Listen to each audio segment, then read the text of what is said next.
Houthi के इंतकाम की हो चुकी है शुरुआत। अब इजराइल में गिरेंगी लाशें ही लाशें।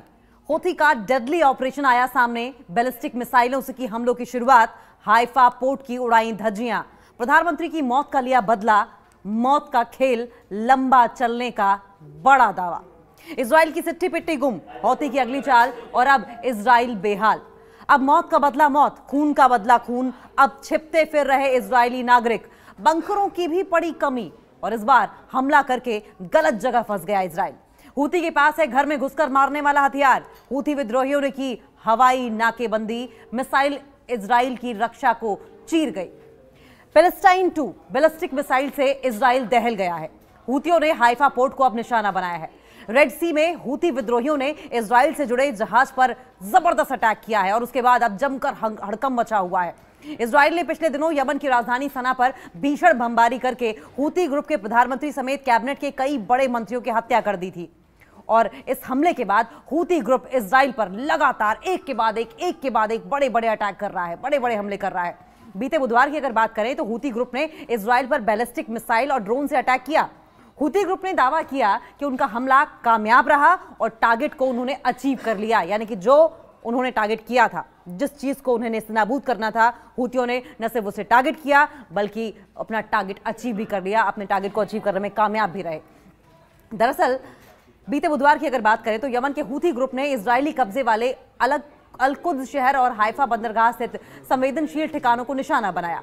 इन हमलों में हूथी ग्रुप ने एक फिलिस्तीन 2 हाइपरसोनिक बैलिस्टिक मिसाइल और एक विस्फोटकों से लदे ड्रोन का इस्तेमाल किया। हूथी ग्रुप ने बताया कि दोनों हमलों में कामयाबी मिली और हूथी ग्रुप ने अपने जो भी टारगेट्स रहे थे, जो भी उनका मोटिव था, जो भी तबाही मचाने का था, उन्होंने हासिल कर लिया है। हूथी ग्रुप ने यह भी बताया कि हमले की वजह से इजरायली नागरिकों को अब बंकर में छिपने पर मजबूर होना पड़ रहा है। वहीं इजरायली सेना ने भी इस हमले की पुष्टि कर दी है, कंफर्म कर दिया है कि हाँ, हूथीज की ओर से इतना भीषण अटैक किया गया था। इजरायली सेना ने बुधवार को एक सोशल मीडिया पोस्ट में इस बात की जानकारी भी दी कि यमन की ओर से इजराइल की तरफ से मिसाइलें दागी गई। इजरायली सेना ने दावा किया कि उन मिसाइलों को हवा में ही नष्ट कर दिया गया, यानी कि हर तरीके से हूथी इजरायलियों पर भारी पड़ रहे हैं। यमन के हूथी ग्रुप ने कहा कि उन्होंने पैगंबर मोहम्मद के जन्मदिन की पूर्व संध्या पर एकजुटता के लिए ये हमले किए थे।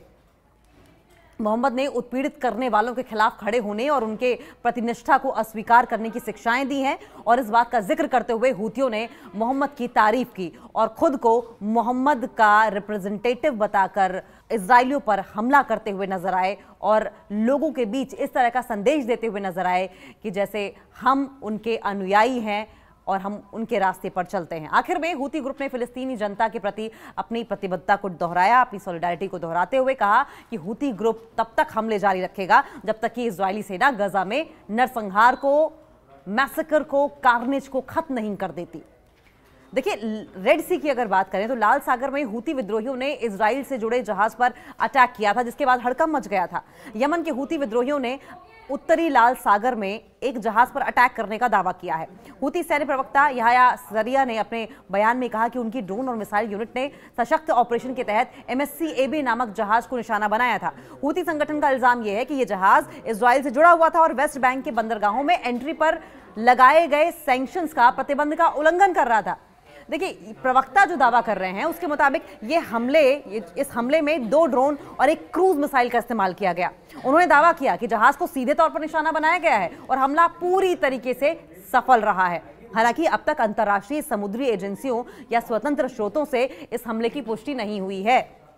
यहया सरिया ने यह भी कहा कि हूथी वालों ने इजराइल के कई इंपॉर्टेंट मिलिट्री बेसिस पर, कई अहम ठिकानों पर अलग अलग ड्रोन से हमले किए। उनके अनुसार सामद 4 ड्रोन का इस्तेमाल करते हुए टेल अवीव में इजरायली जनरल स्टाफ हेडक्वार्टर्स को भी टारगेट किया गया और इसके अलावा Hadera power station, Ben Gurion airport और अशदोद पोर्ट पर भी बड़े बड़े अटैक्स किए गए। तो कुल मिलाकर अगर देखा जाए तो ये हूथीज का चौथा बड़ा अटैक होगा जब से उनके प्रधानमंत्री को मौत के घाट उतार दिया गया है। प्रधानमंत्री के साथ साथ मंत्रिमंडल को पूरी तरीके से खत्म कर दिया गया, हत्या कर दी गई। हूथी प्रवक्ता ने दावा किया कि ईश्वर की कृपा से सभी लक्ष्यों पर हमले सफल रहे हैं। तो यह हमला ऐसे समय में हुआ है जब बीते ही हफ्ते, अगर 28 अगस्त की बात करें तो इजराइल ने यमन की राजधानी सना पर बड़ा एयर स्ट्राइक भी किया था। इस हमले में हूथी एडमिनिस्ट्रेशन के प्रधानमंत्री समेत कई सीनियर मंत्री मारे गए थे और यह पहली बार था जब इजराइल ने हूथी सरकार के शीर्ष नेताओं को निशाना बनाया और इसके बाद से हूती विद्रोही लगातार बदले की कार्रवाई कर रहे हैं, एक के बाद एक हमले, चाहे वो आसमान से हो, समुद्र से हो या फिर जमीन पर हो, वो लगातार बदले की कार्रवाई कर रहे हैं। 31 अगस्त को हूती लड़ाकों ने सऊदी अरब के यानबू पोर्ट के पास इजरायली स्वामित्व वाले यानी कि इजरायली कब्जे वाले टैंकर स्कारलेट रे पर हमला किया था और इस हमले को भी हूतियों ने गाजा में फिलिस्तीनियों के समर्थन के नाम पर अंजाम देने का दावा किया। देखिए, हूती बार बार कह रहे हैं कि हम खून का बदला खून से लेंगे, हमले का बदला हमले से लेंगे। इजरायली एयर स्ट्राइक में पीएम और मंत्रियों की मौत से हूती भड़के हुए हैं और अब जवाबी हमले की कसम खाई है, इजराइल को खत्म करने की कसम खाई है। यमन के हूती विद्रोहियों और इजराइल के बीच लड़ाई तेज हो सकती है, जो कि हम दिन पर दिन देख भी रहे हैं। अपने प्रधानमंत्री और कई सीनियर अधिकारियों की इजरायली हमलों में मौत के बाद हूतियों ने इसका बदला लेने की कसम खाई है। यमन में हूती विद्रोहियों द्वारा पहले तो यूएन के संयुक्त राष्ट्र के 11 अधिकारियों की गिरफ्तारी की गई, पहले रेड की गई इन ऑफिस में और उसके बाद गिरफ्तारी की गई। हूतियों का दावा यह है कि ये यूएन ऑफिसर जो थे वे वहां पर जासूसी करने के लिए मौजूद थे और जब से इन 11 यूनाइटेड नेशंस ऑफिसर्स की गिरफ्तारी की है हूतियों ने, उसके बाद से अंतर्राष्ट्रीय समुदाय इस वक्त सख्ते में है। इंटरनेशनल कम्युनिटी इस वक्त चौंकी हुई है। ये जो इंसिडेंट था, ये यमन में चल रहे सिविल वॉर या गृह युद्ध और अंतर्राष्ट्रीय शांति के जो प्रयास थे, इस लिहाज से बहुत इंपॉर्टेंट है क्योंकि लगातार इंटरनेशनल पीस की बात की जाती रही है। लेकिन अगर इस तरह की यूएन मेंबर्स के गिरफ्तारी की घटनाएं हूतियों द्वारा सामने आती है तो जाहिर है ये सोचने का विषय जरूर है। यमन के हूती विद्रोहियों ने ताजा दमन अभियान की अगर बात करें तो कम से कम 11 संयुक्त राष्ट्र कर्मियों को गिरफ्तार किया। यमन के हूती विद्रोहियों ने रविवार को संयुक्त राष्ट्र कार्यालय पर पहले छापेमारी की, कम से कम 11 संयुक्त राष्ट्र कर्मियों को गिरफ्तार किया और जब इसका विरोध किया गया तो उन्होंने ये साबित करने की कोशिश की कि ये 11 संयुक्त राष्ट्र के कर्मी हैं, ये दरअसल जासूसी कर रहे थे इजराइल के लिए, जो कि इस ईरान समर्थित समूह द्वारा मानवीय कार्यकर्ताओं पर किए गए ताजा दमन का हिस्सा माने जा रहे हैं। लेकिन यह हमला हूती विद्रोहियों का गुस्सा था क्योंकि अटैक में उनके पीएम को दर्दनाक तरीके से मार जो दिया गया था। इजराइल की सेना ने यमन के सना शहर में हूती विद्रोहियों पर हमला किया जिसमें हूती सरकार के प्रधानमंत्री समेत कई कैबिनेट मंत्री मारे गए और उसके बाद से हम देख रहे हैं कि किस तरीके से सड़कों पर हूती विद्रोहियों द्वारा एक के बाद एक कई हमलों को अंजाम दिया जा रहा है। कई ऐसे लोगों की गिरफ्तारियां की गई हैं जो कथित तौर पर इजराइल की तरफ से यमन में जासूसी का या तो काम कर रहे थे या तो उनके इशारे पर किसी बड़े हमले या किसी बड़े साजिश को अंजाम देने की फिराक में थे।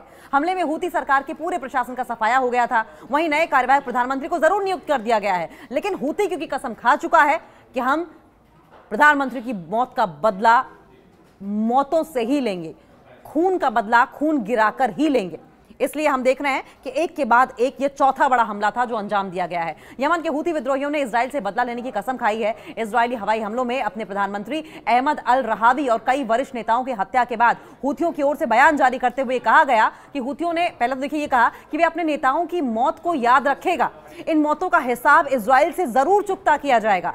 टेलीग्राम पर प्रसारित एक संदेश में हूतियों की समूह की सर्वोच्च राजनीतिक परिषद, जो सबसे टॉप पॉलिटिकल काउंसिल है, टॉप लीडरशिप काउंसिल है, उसके प्रमुख हैं मेहदी अल मशात ने कहा कि हम अल्लाह, यमनी लोगों और शहीदों के परिवारों से वादा करते हैं कि इजराइल से बदला लेंगे। मशात ने कहा कि इजराइल में अब कोई सुरक्षित नहीं है और ऐसे में वहां काम कर रही विदेशी कंपनियां देर होने से पहले ही इजराइल छोड़ दें, नहीं तो उन्हें नेस्तनाबूद कर दिया जाएगा, इस दुनिया से विदा दे दी जाएगी, उन्हें खत्म कर दिया जाएगा, उनके परिवार को खत्म कर दिया जाएगा, उनकी आने वाली पीढ़ियों को खत्म कर दिया जाएगा।